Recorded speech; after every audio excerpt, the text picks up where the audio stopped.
So, coming from Puerto Rico, where I grew up poor, and I remember people saying that if you have an office and you're working with air conditioning, that you're good for life. Because in Puerto Rico, it's really hot. That's Victor Santiago. He's a senior automation consultant at Red Hat. He started out on a very different path job-wise, but he found inspiration in some unexpected places. And for him, it made all the difference. I'm not the one doing the hard work in the manufacturing lines. That's something I always did. I remember I always saw the people dressing professionally walking by, and I always wanted to make sure they saw me working. And this time was all the way around. I really identify with Victor's story. I, too, come from a pretty humble background, and I'm one of the first people in my family to go to college. And when you come from a background like that, a career in tech sounds great. But if you don't have the connections, if you don't have the awareness or the knowledge, where do you start to build your path? Today, we're going to hear from two people who took the road less traveled to find their career. This is Compiler, an original podcast from Red Hat. I'm Angela Andrews. And I'm Kim Wong. We go beyond the buzzwords and jargon and simplify tech topics. We're sharing stories from industry veterans about how they found their footing in the tech industry. Want to hear all this from the beginning? Check out the episode on warning signs. Today, we learn the unique ways people have gotten a fresh start in their careers.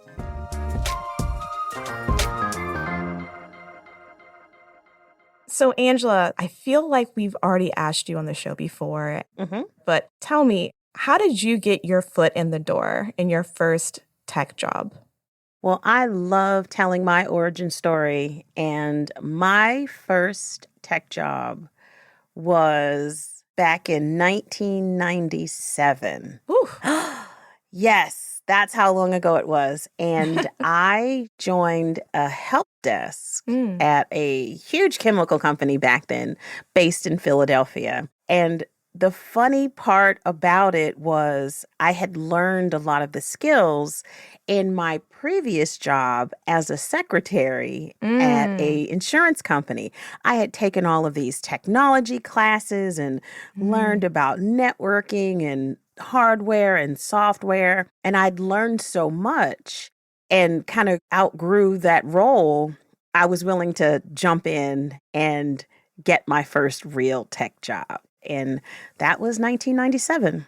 Looking back and thinking about the work that you're doing now and being, you're a host of a tech podcast, how do you feel looking back at that time in your life? It's very humbling. We all have to start somewhere.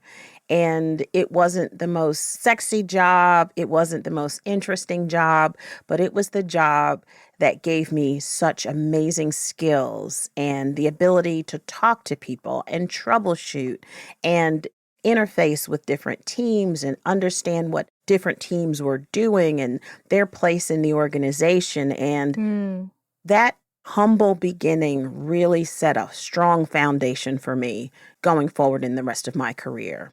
I wouldn't have changed a thing. That's interesting. Speaking of jobs that are not so attractive, remember Luis Martin from a previous episode that we've done? I do. Yeah, he's the director of IT and security at a company called GumGum. Like Victor in the top of the episode, and like you, Angela, Luis started out outside of IT. I was working for a health and fitness company, and they weren't doing so great at the time. So there had been a few layoffs that had occurred over my tenure there. And I kind of just saw the writing on the wall that layoffs were continuing to come. And I just went out, tried to find something new, and luckily ended up at GumGum. Luis worked in logistics and building maintenance, also known as the friendly people who work the front desk in office buildings. You've seen them. So I had to do all the building maintenance, handling all those requests, coordinating with building management. I never pictured myself working in IT. Like at the time, I was like, I'm just going to do some management position. So there's more of Luis's story in another episode, but I'll give you kind of the cliff notes. He ended up getting a job at Gum Gum and connected with a lot of the team members who worked in development and in operations, and eventually was offered a role. And he will talk about this later in the episode. But hearing about his career path reminded me of another person we spoke with, and that is Victor Santiago, the person we heard at the top of the episode. Before he started in IT, he was inspired by his then romantic partner's son to explore technology. So at the time I was working on a manufacturing company. It was a big manufacturing plant. He was teaching me how to fix computers. And so then once I was learning, I got interested on that. But even then, he didn't think it would ever amount to a job. It was just a hobby, something fun that he could do between shifts at the plant. His dad even got him a laptop, and he never used it because he just didn't know what to use it for.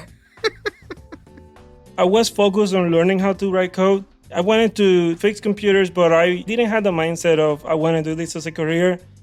Once Victor got his GED, he went to a technical school to learn more. But he didn't really get serious about this until... That's when one of the guys who was used to sit next to me in one of the classrooms, he was quitting. And then he was quitting college because he found a job that was going to pay him $60,000 per year. And that was a tipping point. That was the point that it became my goal to study really hard and really learn, because I wanted to make as much money. The most I ever made in my life was $24,000 per year, and I didn't think I could make more than that. It doesn't come as a surprise. For a lot of people, a career in IT where high skill translates to higher earnings is a way to build wealth and climb the economic ladder to get a better life. For Victor, the hobby became a legitimate career path. You start somewhere, and that never defines where you end up. And I love the fact that these two folks started from these really humble beginnings and have elevated themselves into these amazing technical careers. And I'm sure the younger versions of themselves could have never imagined this. And I love that for both of them. I feel like this comes up a lot in conversations I have outside of work with people who ask me, like, I use open source software. I'm into, like coding and things, but I'm just kind of like just doing stuff by myself. I'm just doing my own thing. There's nothing serious that I'm doing right now. It's not like I'm contributing to a project or anything. How do I get into tech? How do I make that my new career? Like, where's the line between something you just do on the weekends and something that you do every day for a job, for money? I know that line, and I've seen it, and I've crossed over it, and then I've crossed back. So your hobby is that thing you love to do. It's that fun, gives you a little boost. Hopefully, we all have hobbies that give us that oomph, right? And your career, if you monetize your hobby, you can very well make a career out of it. But your career is that thing that not only feeds you, but it feeds you, it clothes you, it keeps a roof over your head. And our hobbies aren't necessarily what put food on the table. Right. I crossed that line once when I had started learning how to code many, many years ago. It was hobby. And I loved it so much. I even took classes, got a certificate, the whole shebang. And then when the time came to decide if I wanted to pivot into this new career, I said no.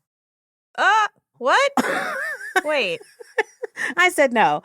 I'm going to be perfectly honest with you. And I've said these words out of my mouth before, and it makes me cringe. I was a much better sysadmin than I was a developer. I was established in one role, trying to make this pivot into another. And quite frankly, imposter syndrome got the better of me.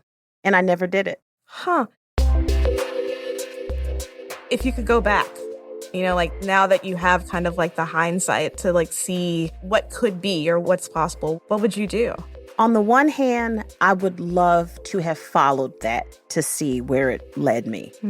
But on the other hand, even having that experience is what helped me get another sysadmin role, right? Which in turn led to me coming to Red Hat. That's true. So I don't know. I would like to think that I would have wound up here anyway. But I don't know that for certain because depending on your role, your circles change and your networks change. True, and I don't know if my network would have brought me to that point. So I still ask myself that question on a regular basis, the what if. But I'm not mad where I ended up, though. That's awesome. Yeah, you're a solutions architect. Like I feel like you know every solutions architect in the world. That's how I feel sometimes. Everyone that I know that I talk to knows who you are. Well, I love to reach out and network and talk to people and meet people. And it's a huge part of the job, but it's a huge part of my personality. Like, I know Victor. Like, we travel in the same circles. And when I saw that you spoke to him, I was like, oh, he's so smart and he's so sweet and he's so helpful. So I love the fact that your paths crossed. When we come back, we follow Victor as he goes to his education, and we'll see how his passions became intertwined with his career. Stay with us. So let's get back to Victor, who is now getting his bachelor's degree. So the first 2 years were focused on networking and systems administration. The last 2 years for the bachelor's were focused on cybersecurity. Victor told the advisor that he wanted to study cybersecurity because of his interest in hacking, something he learned again from his ex-girlfriend's son. So the first quarter in school, they gave us a class of introduction to computer programming, and that was my first exposure to real programming. They were using Python. And so other than learning the networking on the first 2 years, once they gave me the introduction to computer programming, I started learning that on my own. Victor's interest in Python and programming led him to automation, which makes a lot of sense if you know anything about Python and automation, right? Yep. Python is typically the first programming language people learn around automation. Here's Victor again. What I took automation most seriously is when I was working on a local credit union. And the guy who was doing the financial automation there, he found a different job and he left. And then they hired another guy who was supposed to do the automation the other guy was doing and also help me in tech support. But then the guy would come in the morning and he would do what he needed to do. He only had to do it 3 times per day. Let's slow things down a bit. Victor has his first job out of college. He is seeing this guy doing the automation. The other person that was doing it, he found a different job, he left, and this new person was supposed to have 2 duties. They were supposed to do automation, and they were also supposed to help him with tech support. But this guy is coming in the morning. He's only doing the bare minimum. He's not really helping Victor with the tickets. He's just coming in, kind of setting everything up, and then kind of doing his own thing. Does this happen a lot with people working with automation and scripting and working these jobs where they just kind of come in, they do like maybe 2 hours of work and then they like leave, or they, I don't know, do Sudoku? I don't know. Well, automation is supposed to free up your time so you can do more important tasks, right? So if he's doing automation well and it is freeing up his time, he's doing it right. True. That's true. I know Victor would beg to differ because he was supposed to be doing the tech support as well. And it didn't look like he was, but maybe he had that automation thing down pat, you know? I mean, it has to count for something, right? One thing does count for something. But Victor decided to take some action. He got with a manager and he learned as much about automation as possible. It took me like 2 months to learn everything that guy was doing. And I automated everything. After I automated everything, I emailed the manager and I told the manager, okay, everything is fully automated now. Everything is working. Okay, I'm not surprised. Yeah. Why? When you have a person who is such a go-getter, who turned something that was a hobby on its ear into a fully blown career, going to school for it, getting down in the weeds, learning as much as possible, and then he gets this first job and he just owns it. That doesn't surprise me one bit. When people come from these backgrounds, look at the grit. Yeah. That's exactly what this is. Yeah. You weren't handed anything, but you took everything. and you made the best of it. And this is just another example of that. He said, oh, it just took me 2 months. Like, I'm hungry. I'm going to do this. And That's awesome. He did what needed doing.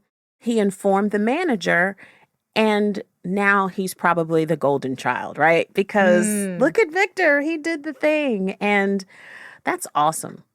Yeah. Automation, to a certain extent, once you get a really successful use case for it, all of the other teams in the company want a piece. They all want their jobs to become easier. They all want to get rid of manual tasks and repetitive tasks. So, of course, after that, Victor became the resident expert on automation, not just for his team, but for the entire organization.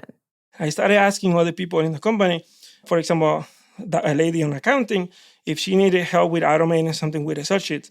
And then I found a tutorial online of people teaching how to do automation on Excel sheet and Word document. So then I started doing that. And then the sales team got interested. So they wanted me to help them automate the creation of quotes that they were doing in Excel sheet, but with Python. And then the owner wanted some automation for the engineering team. And then I started automating more and more and more. I have to press pause, though, because Victor's story is awesome. But there's some of it that, for me personally, it gives me a little bit of hesitation. I'm a really enthusiastic person when it comes to things that I want to do and passions that I have, things that I want to create.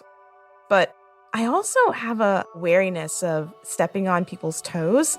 And okay, I see. Yeah. I hear what you're saying. You don't want to be a busybody and sticking your nose where it doesn't belong. Right. But in this scenario, I feel as though those use cases were kind of sitting out there. So I understand both sides of it. Like, oh, you don't want to be that busybody, but these use cases are kind of sitting here in the credit union. And imagine being able to make everyone's work just a little bit simpler, just a little bit easier, And in this story, it seems as if everybody wanted a piece of this goodness, and he was able to bring it to accounting, to sales, to the owner, to the engineering team. And it sounds as if the culture changed. And this is what you hope for in any company where they're doing automation. You can work in a small university or a small credit union, and you're deciding to do things in a more automated fashion. I hope the bug hits everybody, that it could possibly make everybody's job a whole lot easier. Yeah. He really did the company a service. And he probably helped everybody else along in their day-to-day. So hats off to him for that. You said something interesting. You're triggering kind of like a cultural change. On the flip of that, if you're a person who doesn't have my reservations and you want to trigger that kind of change and you want to use this kind of like one success to spread maybe not just automation, but adoption or migration or any other type of cultural change or process change, how do you influence these other people in these other areas to make them change the way they're thinking? Well, he had a win. That's true. Under his belt, right? And when you can take that win around to other people in your company and say, see, look at this really cool thing I did. Maybe we could do something like this in your area. Tell me about what you do, right? I think a part of it is having the win and communicating across lines. Yeah. That's huge. He worked in support. Right. How does he interface with accounting? Yeah. Right? He works in support. How is he getting to the sales team? So that is where the door to adoption opens. The communication, being able to reach across silos and have those really interesting conversations. Find out what folks are doing and finding out if automation is something that can be adopted in this area. So you can replace automation with whatever that thing is. Yeah. Right. If we're trying to adopt X, have that successful use case and be able to take it around across silos and say, where can we help here? Or how can this help here? And that's how things tend to snowball, and more end users get on board, because you want your users to be on board, whether it's with automation or adopting some other product or service. That buy-in is crucial. And communication is crucial. You need to be able to communicate those successes and the value across your differing silos. Yeah, I will yes and that, because we had some guests last year that said some things along these lines. Don't forget about documentation, and don't forget about really advertising. Like maybe you have a blog. A lot of development teams have external blogs where they talk about, here's how we did this. You can't underestimate those, because they don't just exist to help other teams understand what's going on. They're also there to like inspire other people. Maybe they have challenges or business challenges, or they want to make things faster. They want to reduce friction. They're out there and they're looking for answers to these questions. And if you put the answer out there in a way that's not just easy to find, but also easy to understand and digest, that is crucial. That is key to just overall success, overall changing and influencing culture. I agree.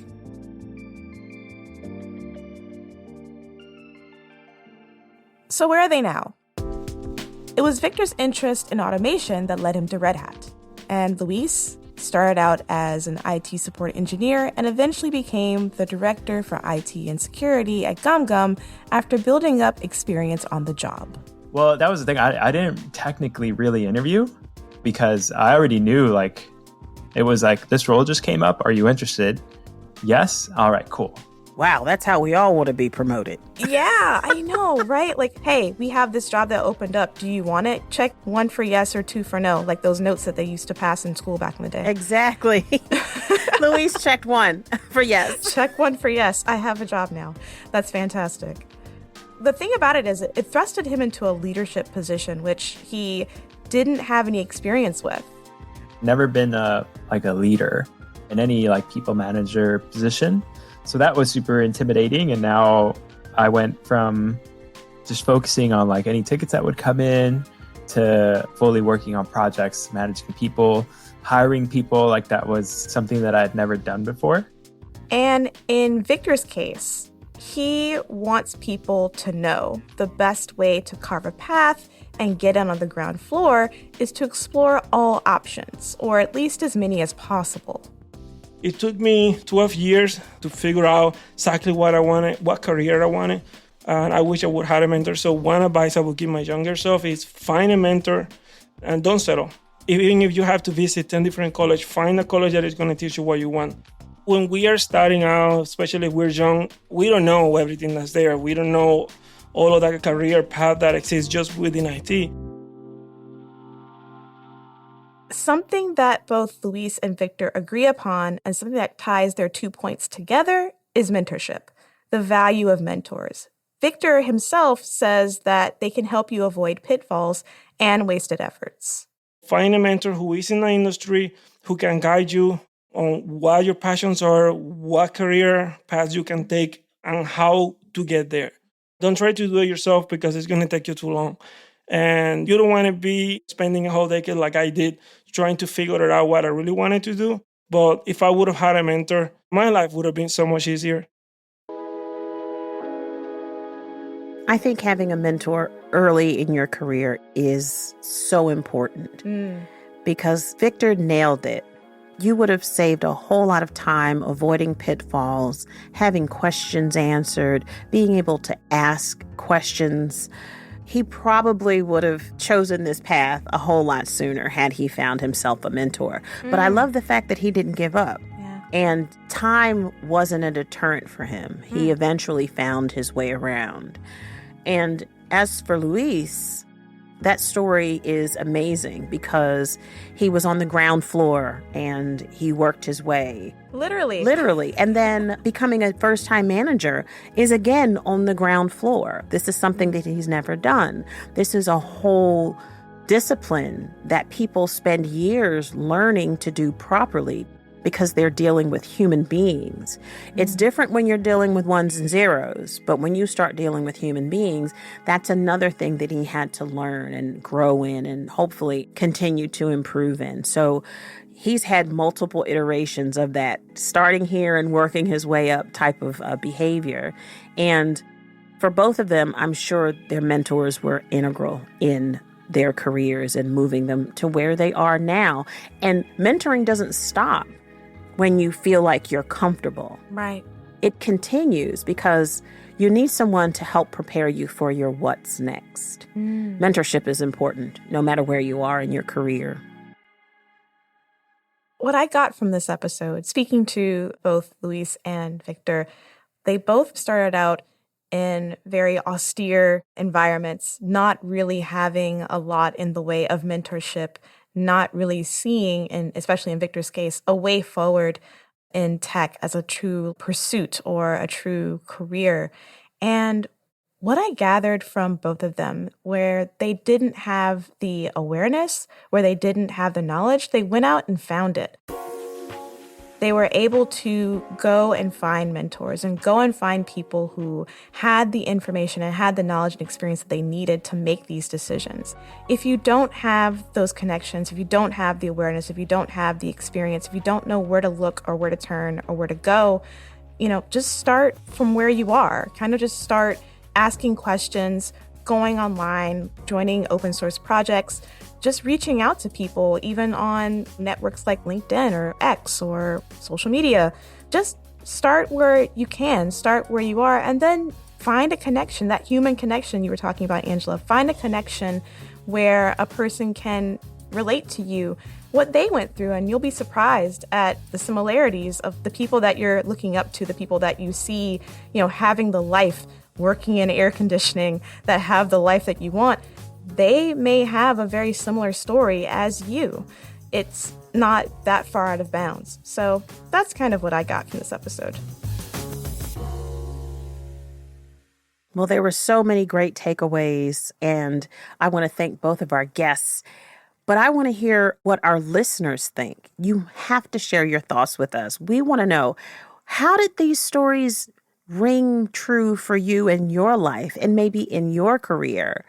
Did you start on the ground floor? If so, what does that look like today? You have to hit us up on social media at Red Hat. Don't forget to use the hashtag Compiler Podcast. We'd love to hear your origin stories as well.